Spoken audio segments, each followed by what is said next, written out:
Okay, so continuing on page Lamed Gimel, section Vav in Bitzer. So the Midrash, Sof Devarim, Bi'aru Chazal, Noros Osabta Shel Tfilas Moshe Rabbeinu Sheispalo Likonis Eretz Yisrael. So the Midrash at the end of Devarim explains the koach and the strength of the tefillah of Moshe Rabbeinu that he davened when he was trying to ask Hashem to let him into Eretz Yisrael. V'zel l'shona b'kitzer. So here's the lashon of the Midrash b'kitzer. V'osa shah ma'asa Moshe. So at the time of davening, obviously, so what did Moshe do? Lavash sak. He wore sackcloth. V'nis atev sak, and he wrapped himself in sackcloth. V'nis polish be'efer, and he put himself in ashes. V'amad b'tefillah v'tachnunu lefnei HaKadosh Baruch Hu, and he stood in tefillah before HaKadosh Baruch Hu. Ad sheniz dazu shamayim be'eretz v'sidrei bereshis, until mamish the shamayim started to tremble. And his dazu was like tremble. The shamayim started to tremble, and the aretz started to tremble, and all the sidrei bereshis started to tremble. Ma asa HaKadosh Baruch Hu ba'osa shah. What did Hashem do at that moment? Hichriz bechosha b'shar b'shar sharakia v'rakia ubechol bezdin ubezdin shelo yikablu tfilaso shamoisha v'lo yalo isol lefanav mipnei she'enachasam alav gzar din v'chulu. HaKadosh Baruch Hu made an announcement. He started crying out. He said, so to speak, Kiviyachol Hashem started announcing and saying, close the gate to all the malachim, and saying, close this gate, close that gate, call out to the bezdin shamayla, close the doors to bezdin. Don't receive these tefillas because there's a gzar din. I already sealed the gzar din. But also shah kara HaKadosh Baruch Hu bebahala. So to speak, the lashon of the Medrash is wild, by the way. This is a crazy thing. But Bahala means like in a frenzy. It means like in like your bohu mamamona, so this is the Mishnah Berurah, right? But the idea is that it was in a frenzy, so to speak. The Amar lahem the Malachi Hasharit, Kosh Baruch Hu said in a frenzy to the Malachim, Redu, hurry up, Bebahala, V'nalu Kol Shar Rakia, close that gate, close this gate. It's almost coming through there. Close that gate, close this gate. V'rakia shegavar kol tefila, kel v'mayla. Because the tefillah was just flying upwards and they couldn't stop it. It was like they had like just running around closing gates in Shemayim. Because the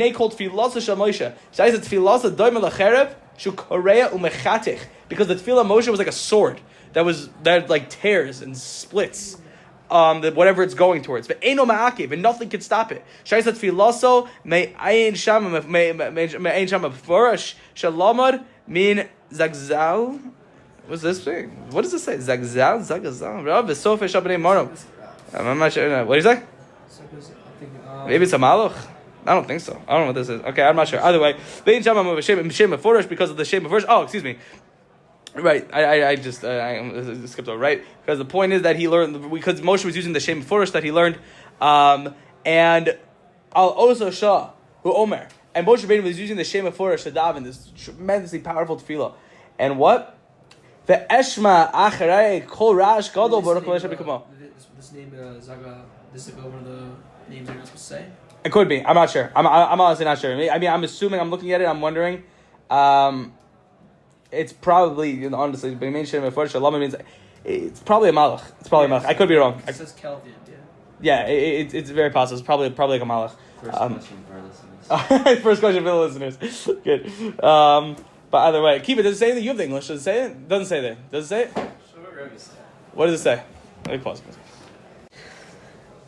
So either way, the in Rash, Ela Zia, the in Gadol Ela Moshe, Shenemar, Gama Ish Moshe Gadol Be'od Be'eretz Yitzrayim Be'inei Avdi Paro Be'inei Am Arkan. Right, the point of the Medrash basically showing them from the Psukim the absolute koach and power of Moshe Rabbeinu's tefillah. That literally, so to speak, what the Medrash says that there was right there.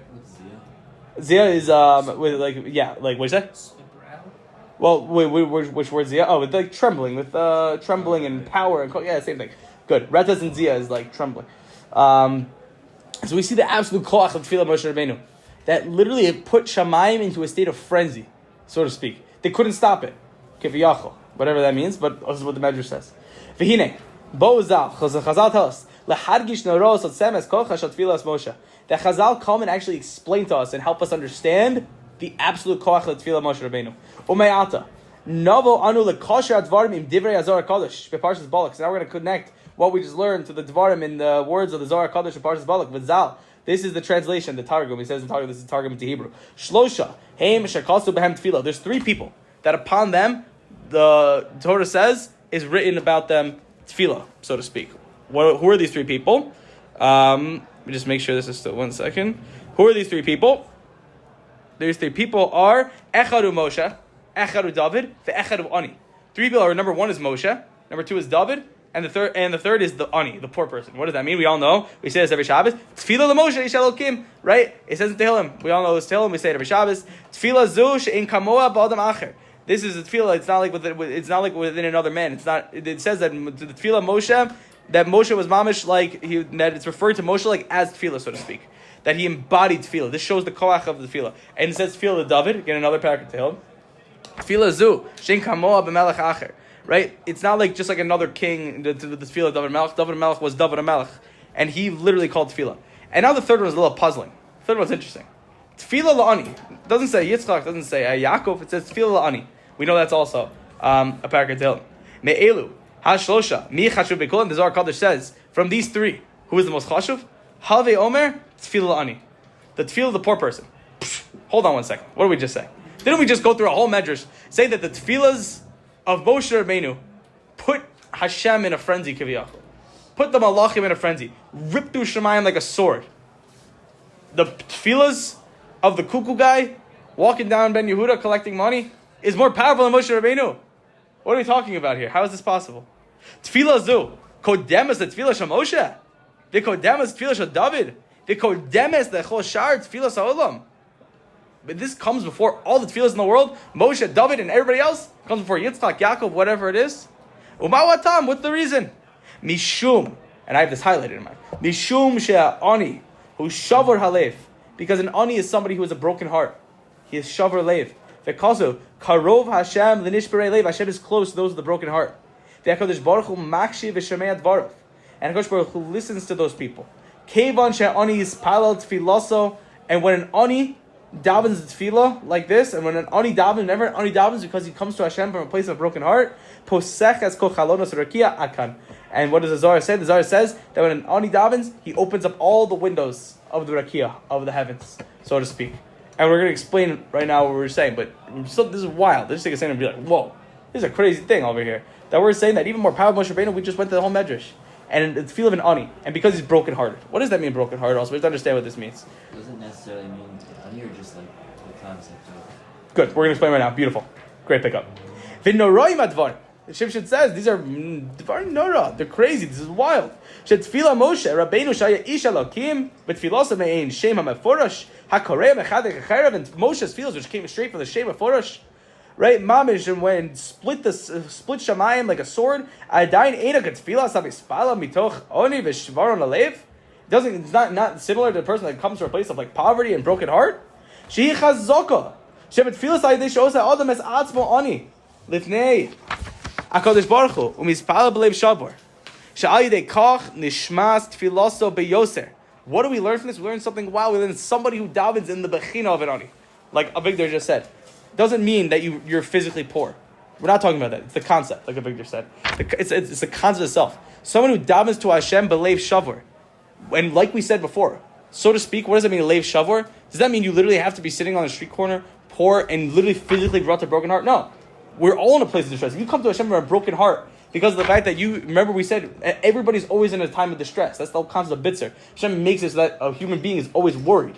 Right? If we come to Hashem because we have a, so to speak, broken heart because of our averas, and because of the fact that we feel like we're not going to be zochet olam haba because of this we did and that we did, then the way we daven, if we turn it into a way of like, so to speak, of like a broken heart, of change the tone and daven to Hashem is really like need something. The whole concept of bits, or the whole section we've been discussing, that's what that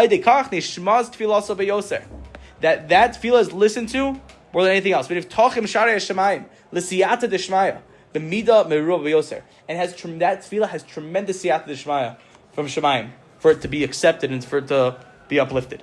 That's the koach we're saying of davening with the leiv nishbar. And what do we see in the parentheses over here? Agav. So therefore, what do we learn from this? Nilmad mizeh ha'ara nera lamaisa. We learn something. We learn a tremendous thing lamaisa to take the practicality. Lizar milanos aoni umehaliv es shalibo shavar alav. This is another concept he's saying to learn from this, which is how careful we have to be to do what? To not insult, to not afflict poor people. And what do we mean poor people? It doesn't just mean a poor person. It means anybody with a broken heart. This could be somebody who's bullied. This could be somebody who struggles in whatever it is. This could be the guy who's always looking and who's sitting in the corner and is always feeling bad about himself and insecure because he doesn't know how to learn. So when you walk up to him and smack his art scroll out of his hands and be like, oh, you don't know how to learn, you listen then, yeah? He says, what's going to happen? Umi huzeh asher yoin lageshet letzaras Moshe Rabbeinu el Hashem. O David Melech Yisrael. That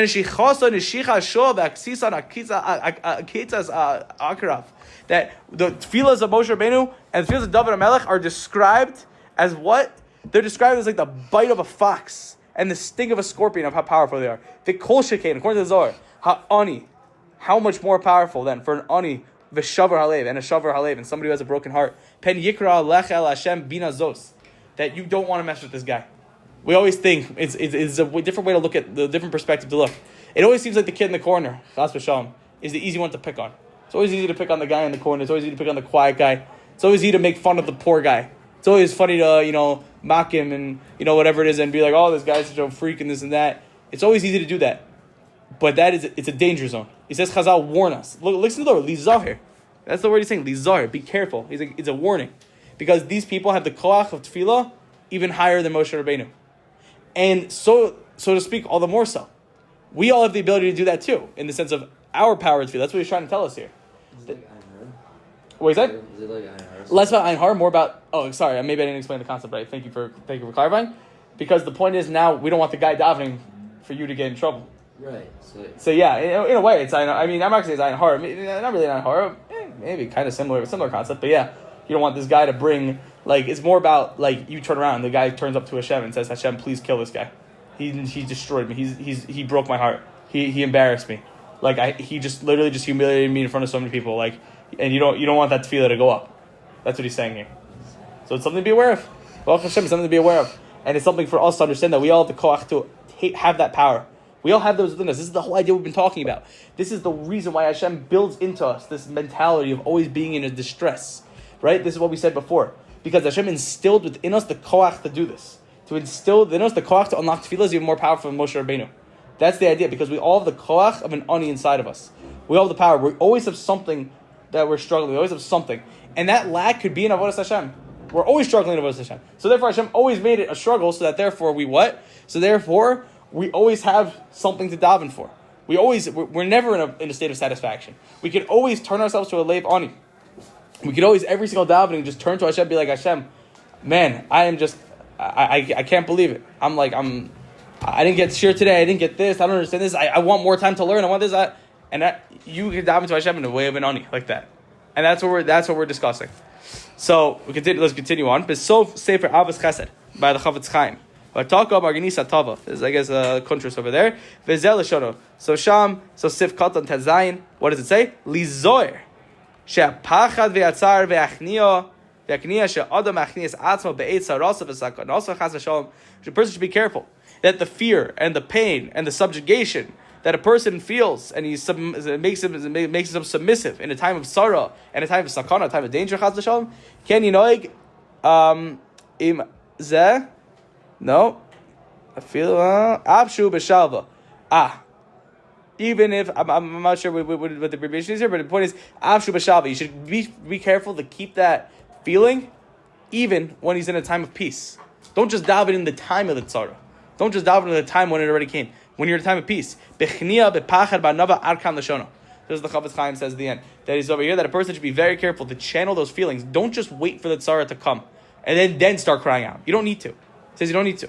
And this is an important point to clarify everything we've been saying. V'nei ikar halacha zu. What's the halacha that we're saying? For Reshus beGemara, this says in the Gemara in Sanhedrin, Mem Daled.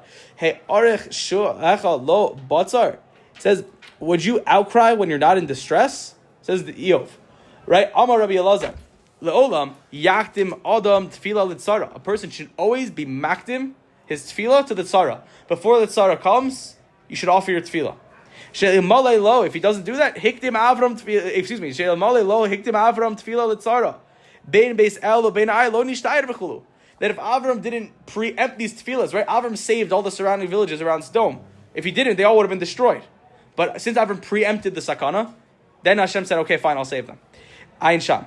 Ube'emes, davar zehu segula mikol segulos, li'notzo mikol tzara. This is the greatest segula of all the segulas in the world. to be protected from tsaras, to be protected from pains and distress.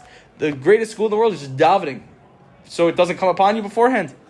Shahari alpi rov kol ikar mataras atzaros by yisurim him the order as ha'adam with field tachanun. As we said before, the majority of the suffering and the problem, the stresses and the stuff that Hashem brings upon us is just to awaken us. That's the majority of it. To awaken us to a place of tefillah.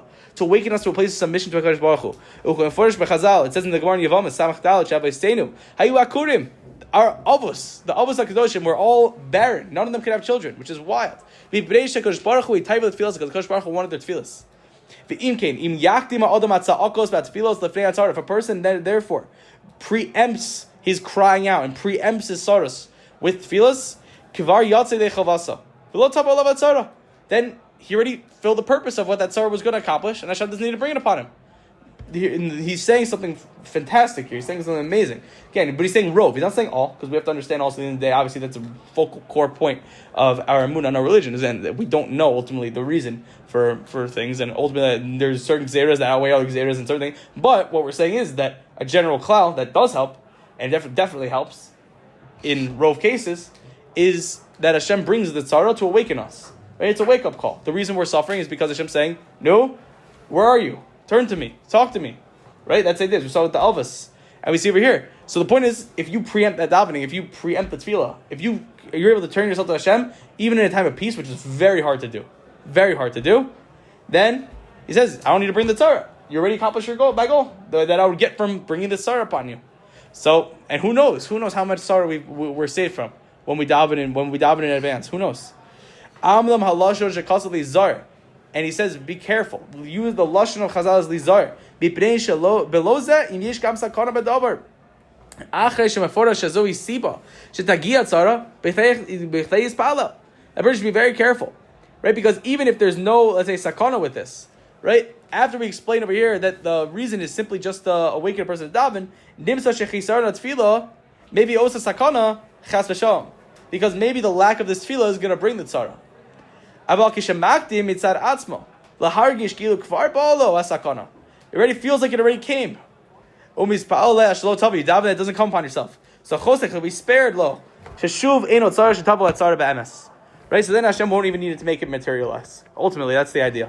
And let's finish Chetz. Let's continue. Haravid, b'tam daim, he said in Kuf Pei Daled, Kosav chidush lehalacha, b'nei machlokas rishonim, al tefillah b'chol lashon v'zal. We learn in the Ravid brings the halacha in terms of practical halacha, in terms of the machlokas rishonim about davening in any language. Right, it's a famous discussion. Can you daven in any language?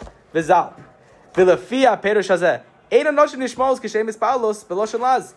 this, according to the Gemara, it says, I believe this is the Gemara, I think so. But it says that, again, I'll pay the Ravid. But he says that women cannot daven in other languages. Why? Below tzibor. Because and they can't daven in other languages without a minion. Because she'ena malachim meviim lifnei HaKadosh Baruch Hu shum lashon ba'olam. Kein lashon kodesh she'em avinim. Because they don't actually understand what they're saying. They don't understand Hebrew. But when women are b'tzibur, because he's basically implying back in the day that women didn't really, like women in a foreign land, they didn't know how to speak Hebrew, they didn't know how to they weren't educated or whatever. So that's what he's saying. Aval b'tzibur, yeah. Women can't daven in any other language. No, well, that's not the conclusion. That's not what he's saying. He's saying. No, I'm saying it says they can't daven in any other language because they don't know Hebrew. Right. One more time, sorry. Read the line more clear, sorry. Lefi aperish says that ein Hashem nishmos kishem ispalos. Below tzibor, without a tzibor, she'ena malachim mevim lefnei HaKadosh Baruch Hu shum lashon ba'olam ki lashon hakodesh she'em mevinim. Sorry, right? Sorry, I read that wrong. Thank you. That the malachim only bring up the tefillahs in the language they understand. The only language they understand is in Hebrew. Right? Thank you. Avabet tzibor shesham, and the point is women don't speak Hebrew. That's the implication. I read the line wrong. Avabet tzibor, but when the davening tzibor, even for women. But if a woman's davening with a minion, she can daven b'chol lashon in any language. It says in the Gemara Sota, lo kasha, kan b'yachid, kan b'tzibor. That's how we resolve the kasha. That a woman can daven in any language with the tzibor, but not b'yachid. V'hainu, damrina meparakama de Shabbos. Shani chola de shchina, or shani chola de shchina, imo. When a person is sick, the Shekhinah is with him. He's following Allah. Afilu b'lashon arami. that behu adin b'lashon acher. That what do we see? We see the Gemara in Shabbos, something very famous point that we just said that the malachim not only, and it says I think also in Sota that the malachim not only did not understand like other languages, they hate Aramaic. Like they have beef with Aramaic. The malachim. So in general, this is a deeper point. I'm just saying like what the verse is, but it's very interesting. That the malachim have beef with Aramaic because they think it's like a knockoff of Hebrew. So it's like funny. But either way, the point is the malachim, so to speak, only understand Hebrew, so they'll only take the tefillas that are in Hebrew. Okay, so now what do we do? But we say, but with the tzibor, we're not going through with the malachim, we're not taking the tefillas. When we done with tzibor, the shechina is there itself. So to speak, also when a person is sick, when a person is ill, that the shechina rests by their head, rests by them. You can speak in any language because if the shechina is there, itself, the shechina understands any language, so to speak. About im mispalos v'dima v'tza'aka alona as einan tzricha she'aviyah mispalim misfilas al v'yamakim. But listen to this. What do we say? But if the woman daven with tears, so to speak, with sa'aka, alona, and their woes, then they don't need the malachim to bring their tefillas up before HaKadosh Baruch Hu. Shari dima v'shari ona lo nalu. We saw in Bava Metzia, we saw this Gemara before, that the gates of tears and the gates of suffering were not closed. When all the other gates were closed at the Charban, the gates of tears, the gates of suffering were never closed. And so for a woman, so to speak, now, the end of this discussion, we're saying the woman wants it in davens with a broken heart, so to speak, the way we've been davening, again, doesn't mean you literally need to have a broken heart, but in this way of focusing. Again, what does it mean to have kavanah? It doesn't mean to have necessarily, you have to like literally just be so locked in, and that's not really so possible for everybody. The idea is that the way you're davening is you're trying to arouse yourself, you're trying to bring you to a place of feeling that you're talking to Hashem, recognizing that you're not just saying the words. Even if you don't understand all the words, you realize that the act that you're doing is you're calling out to Hashem. That's what kavanah is, a general kavanah.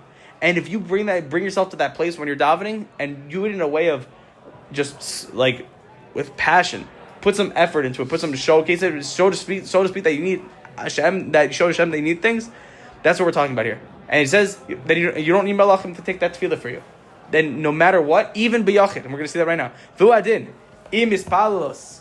Kivan Gadol, mitoch tzara, shenishmos, aval bi shein malachim makidim l'shonim, sharim menashe, hayim ispav lashon hakodesh, umitoch tshuvaso, kivan kodesh baruch has filaso, ba'al karcha sham malachim, v'hachi amrinan be'ela dvarim rabba, ksiv mishnah, v'spala Hashem be'yater lo, lama sham malachim hayim bistami. This is a little bit wrong. Let's just read a little bit of a long sentence. Let's just break it down. V'u'adin, this is a halacha. Im ispalos Kivan Gadol with a lot of kavanah. We talk tzara because of tzara statement that are heard no matter what. Even if the malachim don't understand what you're saying, even if they don't recognize the language. We know Menashe. We know the evil king Menashe. We're talking about here. He davened b'lashon hakodesh. When we talk tshuva, so and when he did tshuva, then what? Kibel hakodesh baruch has tfilaso. Bal karcha and shamalachim. The malachim didn't want those tefillas to go up. Menashe was one of the evil kings, the very bad things, and Hashem accepted his tshuva as he was dying. And he did it in Lashon HaKodesh, and the Malachim didn't want it to go up. They didn't take the tefillas, but they went up to Hashem because they were from a place of broken heart, of tshuva. V'hachi amrina be'ela dvarim rabba. That we see Menashe, it says regarding Menashe, v'yispalel Hashem, it says v'yispalel Hashem v'yatzudlo. That what did he do is he davened to Hashem v'yatzud, they beseeched him. And that's going to be one of the Lashonos tefillas we're going to see. Milame shem malachim ayu misasmin achalonos berakia shlo tikanes filaso. The Malachim locked up the gates of Shemayim so that the tefillas wouldn't go there.